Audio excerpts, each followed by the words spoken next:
Les Ivoiriens, c'est devenu des cafards. Dans leur propre terre, Alassane Ouattara.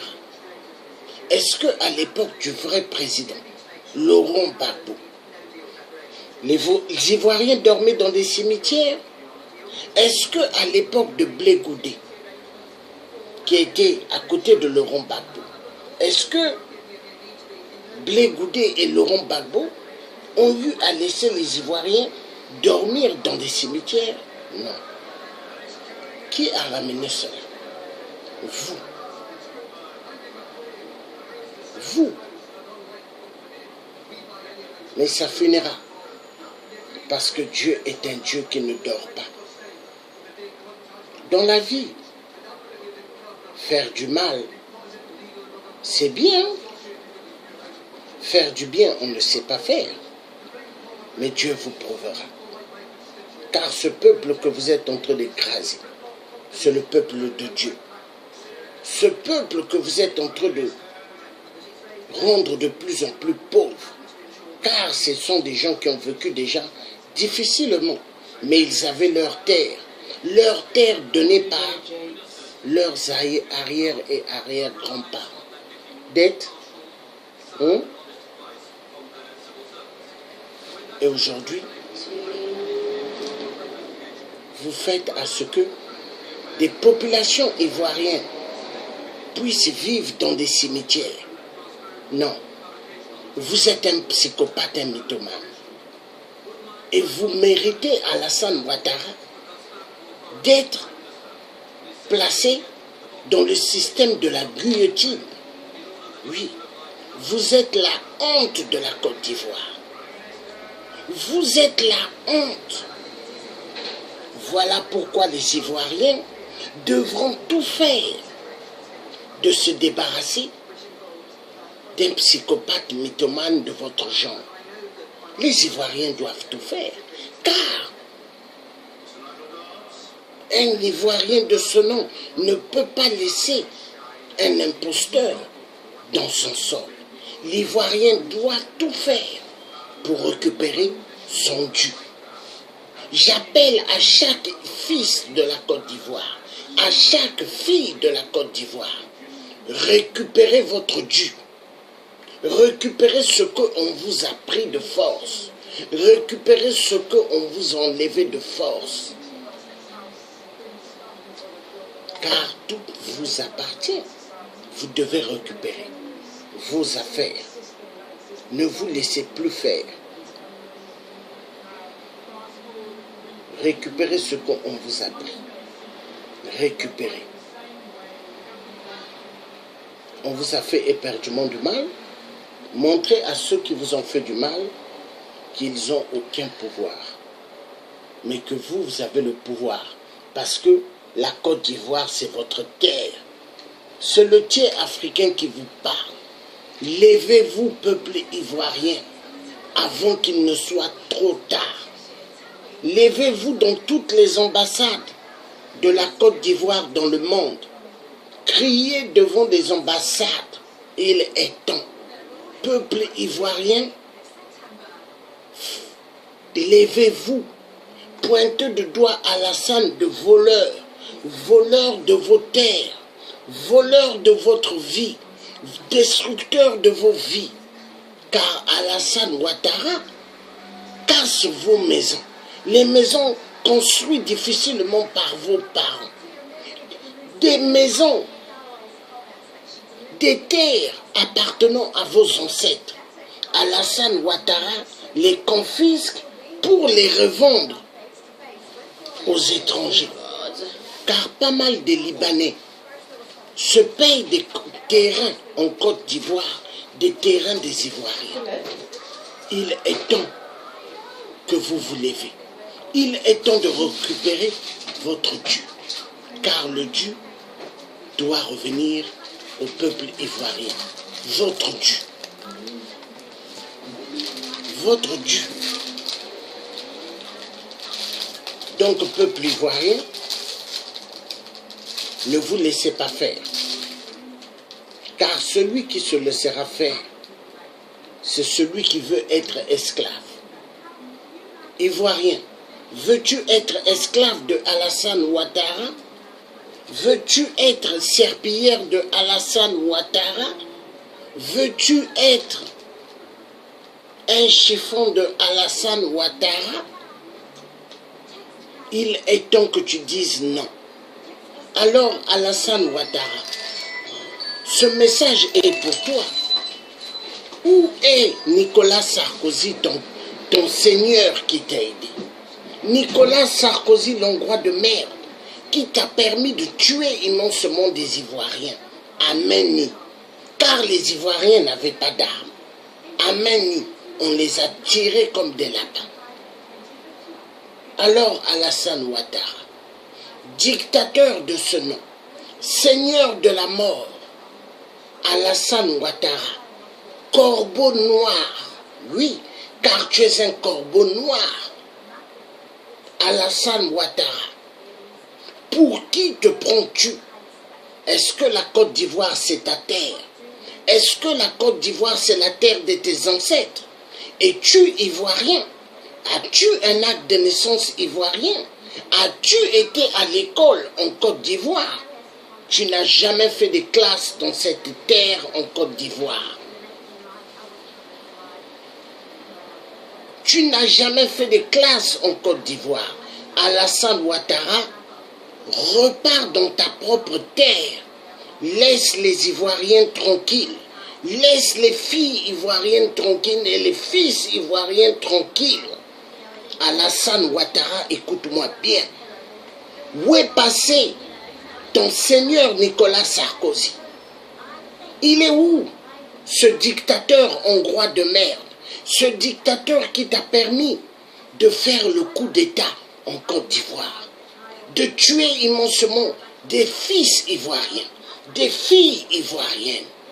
Alassane Ouattara, dictateur, seigneur de la mort, récupère ta terre. Récupère ta terre au Burkina Faso et laisse le peuple ivoirien tranquille. Si tu veux être président, demande au peuple burkinabé. Mais je crois que les peuples burkinabés vont te caillasser avec des pierres, des cailloux. Oui. Alassane Ouattara, psychopathe mythomane. Alassane Ouattara, le seigneur de la mort. Alassane Ouattara, même espèce que l'avatar reptilien. Ali Bongo, PDG des ordures. Car toujours des dictateurs venant d'ailleurs, placés dans les terres des vrais. C'est ceux-là qui font la dictature. C'est ceux-là qui massacrent les populations. Alassane Ouattara, dictateur. Alassane Ouattara laisse les Ivoiriens dormir dans des cimetières, car il a cassé les biens des Ivoiriens et confisqué ces biens et faire à ce que les Ivoiriens dorment dans les cimetières. Alassane Ouattara, franc-maçon de ce nom, montre à 8% qui est son patron, car Sassou c'est le chef des francs-maçons. Alassane Ouattara est en train de faire voir à Sassou ce qu'il doit faire aussi au peuple congolais. Casser les maisons des Congolais et faire à ce que les Congolais aillent dormir dans les cimetières. Alassane Ouattara devient le professeur de la zone en Afrique pour montrer aux autres dictateurs ce qu'il doit faire au peuple africain. Alassane Ouattara, connais-tu le jour de ta fin? Connais-tu le jour que tu ne seras plus rien? Connais-tu le jour que tu deviendras un zéro? Alassane Ouattara, tu fais immensement souffrir le peuple de Dieu, souffrir ce peuple qui t'a rien demandé. Tu les laisses dormir dans des cimetières, tu as cassé leurs maisons et les terrains sont vendus après par des Libanais. On les vend chez les Libanais. Alassane Ouattara, tu es un psychopathe, un mythomane. Les Ivoiriens doivent se réveiller. Les Ivoiriens doivent faire des fronts un front contre Alassane Ouattara. Fils ivoirien, fille ivoirienne, l'heure ne doit plus être grave pour le peuple ivoirien, mais l'heure doit être grave pour les imposteurs qui ont pris la terre de la Côte d'Ivoire, qui ont pris la terre des fils de la Côte d'Ivoire, qui ont pris la terre des filles de la Côte d'Ivoire. Peuple ivoirien, Laurent Gbagbo finira un jour par sortir de là où ce qu'on lui a mis. Mais en attendant, vu Laurent Gbagbo n'est pas là, battez-vous. Battez-vous jusqu'au bout pour récupérer ce qui est votre dû. Exprimez-vous. Reprenez ce qu'on vous a enlevé dans vos mains. Car c'est votre dû. Un dû doit vous revenir. Peuple ivoirien, refusez d'être des serpillères de Alassane Ouattara.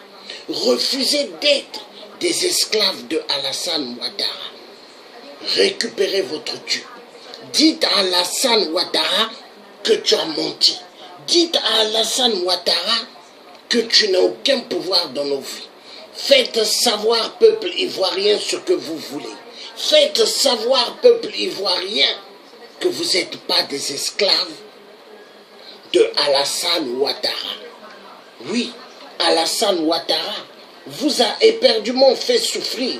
Alassane Ouattara vous a éperdument mis à terre. Refusez, peuple ivoirien. J'appelle Johnny Pacheco. J'appelle Johnny Pacheco de pouvoir dire immensement des grands messages au peuple ivoirien sur la maltraitance que Alassane Ouattara est en train de faire au peuple ivoirien. J'appelle Johnny Pacheco de dire net aux Ivoiriens ce qu'ils doivent faire. Oui, le Dieu africain parle. Je parle pour vous, mes frères et sœurs ivoiriens et ivoiriens. Je suis un pana-africaniste. Je suis du Congo-Brazzaville. Mais je me lève pour vous. Parce que trop c'est trop. Il y en a marre. Des Ivoiriens, des familles ivoiriennes qui vont dormir dans des cimetières. Parce qu'on a confisqué leurs biens. On a confisqué leurs biens par un dictateur. On a confisqué leurs biens par le Seigneur de la mort. Le Seigneur de la mort, Alassane Ouattara. Car Alassane Ouattara s'est dit, il a exterminé immensement des fils ivoiriens, des filles ivoiriennes. Il se dit qu'il peut refaire la même musique. Mais peuple ivoirien, la patrie ou la mort, défendrez votre cause. La patrie ou la mort, soyez debout. Car ceux qui ont volé votre terre, ceux qui vous ont massacré, ceux qui vous ont rendu la vie éperdument difficile, montrez-leur ce que vous saurez faire. Nous allons écouter cette maman. Watch the breakdown.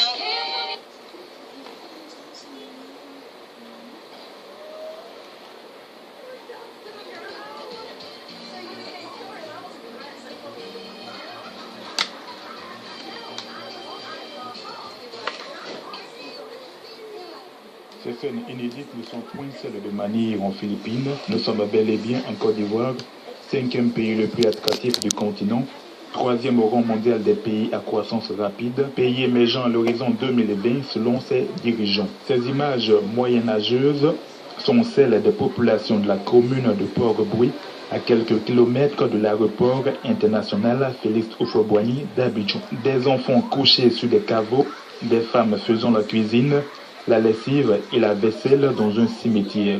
Les populations de Port-Bouilly abattoir côtoient les morts.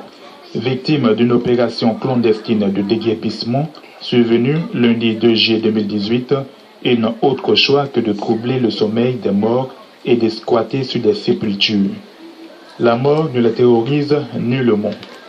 L'idée cauchemardesque et lugubre de dormir dans le jardin des morts est désormais une obligation pour les populations du quartier abattoir de Port-Bouilly. Les tombes faisant office de lit, une natte ou un matelas et une moustiquaire de fortune suffisent pour trouver le sommeil. La douleur est double pour cette dame, militante d'Alassane Ouattara, qui a perdu sa fille pendant la crise post-électorale en 2010.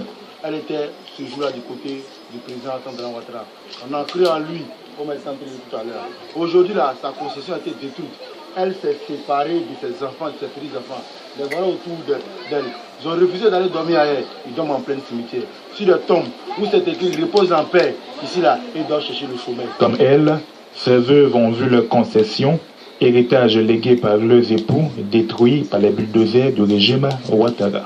Elles ne savent plus à quel fin se vouer. C'est la belle étoile avec leurs enfants et leurs petits-enfants. L'héritage qui leur a été laissé par leur mari décédé, c'était leur couple. Elles ont encaissé pour pouvoir nourrir cette famille. Aujourd'hui, elles n'ont rien, elles sont sur les tombes, entraînées, sous la pluie, sous le soleil. Aujourd'hui, où elles ont enterré leurs parents, et puis ils reposent en paix, elles sont aujourd'hui obligées de venir se retourner encore, se coucher près de ses parents, étant vivantes. C'est également la croix et la bannière pour cette femme d'une centaine d'années pour joindre les deux bouts. Des riverains témoins oculaires de cette forfaiture reviennent sur les faits. Il n'y a pas eu de préavis. Ils sont venus à 5 heures avec un détachement du corps à pied, confondu avec tout le corps à pied. Et directement, lorsqu'ils sont venus, ils ont commencé. Le premier magasin qui était ici, c'était un tel là. Il y avait les gens ont mis les voies en place. Donc la population, les premières personnes qui étaient sont sorties pour leur demander qu'est-ce qui s'est passé. Ils ont dit non, on leur a donné une mission de casser tout le quartier. Donc en même état, ils ont commencé à casser. Les gens n'ont même pas eu le temps de récupérer. Vous voyez, vous verrez que non, les gens ont l'air d'affaire du temps. Ils ont commencé à casser, il y avait au moins 3 engins. Il y avait un budget avec 2 pour. En tout cas, la majorité n'a pas pu récupérer quelque chose. Dès qu'ils sont commencés, ils sont venus, j'ai un petit-fils qui est venu me voir, il dit papa, il y a les militaires, et puis les commandos ils sont remplis au terrain, donc ils disent qu'ils vont casser ici. Il dit comment ils vont casser ici? C'est là je suis sorti, je suis allé le voir. Effectivement, ils trouvaient ça comme ça. C'est là ils demandaient au chef de l'opération, il dit mais il s'agit de quoi? Et non, c'est dès maintenant, dès cet instant, on n'a qu'à essayer d'enlever nos bagages. Bon.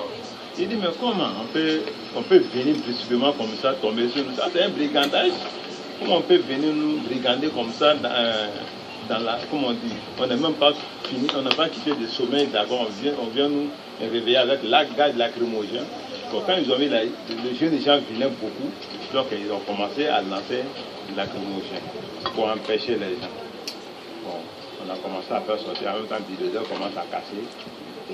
Ça a commencé ici, ils ont commencé à casser. Ils sont venus tomber chez moi. J'ai dit, le chef d'opération n'a qu'à essayer d'arrêter la machine d'avant de faire sortir les choses. Que non, ils n'ont pas assez de temps pour ça.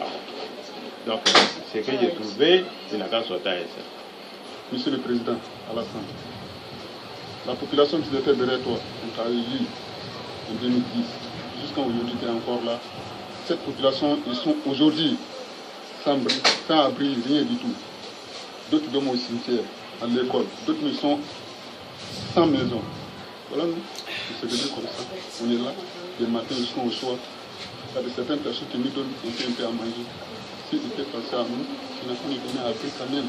On ne demande pas l'argent. Mais allez-y, vous installez ici. Même sans l'argent, on sait comment il faut se débrouiller.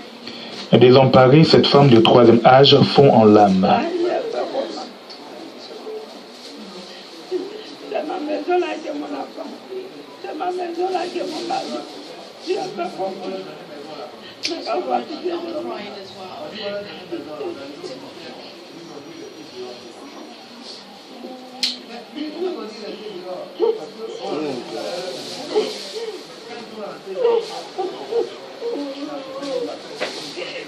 Moins âgée, cette jeune victime de ce déguerpissement qui a trouvé refuge au groupe scolaire Coopération Française a donné naissance à une fille. Nouveau-nés et nourrices sont confinés dans une salle de classe suffocante transformée en magasin. Le malaise est profond, le désenchantement est énorme car ces populations ont combattu le régime Gbagbo et voté Alassane Ouattara à 100% en 2010. Certaines ne s'embarrassent plus de fioritures pour cracher leur vérité à celui qui se faisait appeler hier la solution. C'est inhumain. Ils ne sont pas sociaux. Aujourd'hui, voilà, nous dormons. L'homme qui n'a jamais dormi au dehors, et puis il dort à l'aise. Est-ce que Dieu accepte ça? C'est qu'on nous a fait là. L'amour est mieux de ça. À le président Alassane Ouattara, je veux lui dire que nous qui sommes ici, nous ne sommes pas des politiciens. C'est nous-mêmes, on a voté à cause de ça, il était là. Il est là. Monsieur nous a dit qu'il est burkinabé. On n'a pas le pas de métier. On n'a pas été des gestions. Nous, on l'a voté. Aujourd'hui, nous, on est devenus nous. Nous, on a besoin qu'il nous dit la vérité. C'est qui est dans le il n'a qu'à nous dire la vérité. Si il ne nous prend pas comme nous sommes les Ivoiriens là, nous-mêmes on sait qu'on est Ivoiriens. On dit de voter. Elle est burkinabé, elle est voter. Les Maliens ont voté. C'est nous les Ivoiriens on a voté. C'est nous qui a pièce. Et puis nous on a voté, on a dit. Et lui, il nous prend comme des moutons. Il casse nos moutons. La mairie de Port-Boué décline toute responsabilité dans ce déguerpissement et soutient n'avoir pas été informé par le district d'Abidjan. Indexé, le district d'Abidjan a réagi au journal télévisé de la chaîne nationale, avançant 3 raisons pour expliquer la démolition du quartier abattoir. Ce quartier est une zone à risque à détruire conformément à la décision du gouvernement pour éviter des cas de victimes lors des pluies diluviennes. Par ailleurs, poursuit le district d'Abidjan, cette zone est insalubre et abrite des concessions situées sous des hautes tensions. Une thèse battue en brèche par Bandé Abdoulaye Karamoko, président du collectif des déguerpis, qui persiste pour dire que les populations ont été déguerpies sans aucune mise en demeure préalable. Nous avons tous des rapports de la SODEXA, il y a d'autres identités de notre analyse, nulle part pour individuer, pour ce quartier. Le rapport du Conseil des ministres, le rapport du Conseil de sécurité, n'est-ce pas, nous ne pas pour nulle part parmi les autres artistes. C'est mieux, lorsqu'ils ont catégorisé les différentes communes d'Abidjan, pour envoyer le plateau, c'était classé comme des zones qui n'ont même pas de risque d'inondation. Un abus de pouvoir que plusieurs organisations de la société civile, dont la coalition des indignés de Côte d'Ivoire, ne peuvent tolérer. Nous pensons que le district d'Abidjan, de connivence avec certains acteurs économiques, sont dans un abus. C'est une dépossession, c'est un vol d'un bien privé. Ils sont en train de voler les populations d'abattoirs. Ce sont des voleurs. Le district d'Abidjan, avec tous ses collaborateurs, sont en train de passer en force. Et nous demandons à l'État de Côte d'Ivoire de sanctionner ceux qui sont derrière cette dépossession, d'arrêter les voyous qui ont tenté de rendre misérables ces familles. C'est pourquoi nous sommes là. Nous sommes là pour porter leur voix. Et je sais que les autorités comprendront. Nous demandons urgemment que le ministère de la Solidarité, que le ministère de l'Intérieur, que le ministère de la Santé prenne des dispositions, que le ministère de l'Économie prenne des dispositions pour que ces populations puissent retrouver rapidement un cadre idéal. Qu'ils puissent se retrouver rapidement. Vous voyez des enfants qui mangent sur des tombes. Vous voyez des enfants qui jouent sur des tombes. Généralement, c'est des lieux qui sont encadrés, c'est des lieux qui sont interdits à accès humain.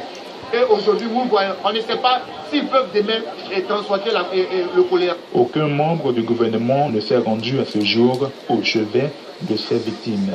Mais les Ivoiriens, la main sur le cœur, n'ont pas attendu le régime d'Abidjan pour initier une chaîne de solidarité.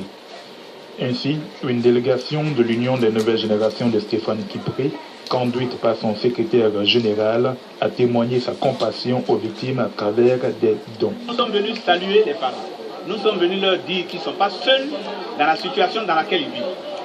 Et que l'Union des nouvelles générations, l'UNG, dont le président est le président Stéphane Kipré, de là où il est, il a l'œil sur la situation des Ivoiriens. Mais cette situation de Port-Boué est une situation dramatique.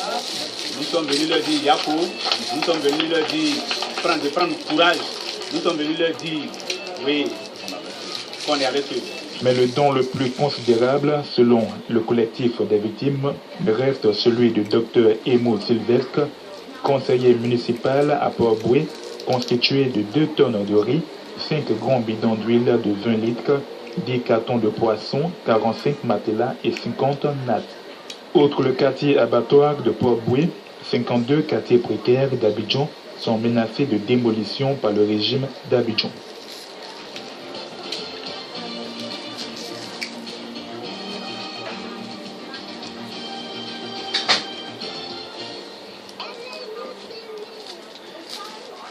Voilà. Donc, Alassane Ouattara, vous voulez la mort des Ivoiriens. Vous voulez que les Ivoiriens n'aient plus de toit. Vous voulez que les Ivoiriens deviennent des zéros dans leur propre terre. Félicitations le dictateur. Félicitations l'homme de la mort. Mais les ancêtres vous feront voir. Vous allez voir la fin de chaque dictateur. C'est bientôt. Vous allez voir. Vous allez voir. J'ai fini ce direct, monsieur le dictateur, tocard, psychopathe mythomane. Oui, car vous êtes un psychopathe mythomane, Alassane Ouattara. Oui. Vous avez tout un domaine, avenue Victor Hugo. Vous êtes un dictateur, seigneur de la mort.